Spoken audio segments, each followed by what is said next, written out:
Okay, I've got a regular size bandana. Fold one half to the center, then fold the second half to the center. Turn the whole thing over. Fold one half to the center. Fold the second half to the center.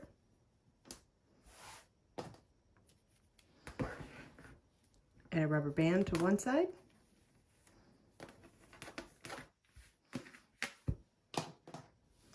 And add a rubber band to the second side. Turn it over again. Fold this to the middle and fold this to the middle. And you could even tuck one of these inside the other.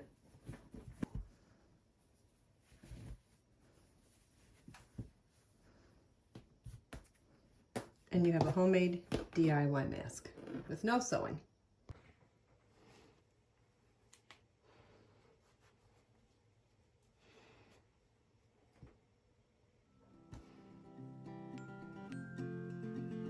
Stay healthy and safe, everyone.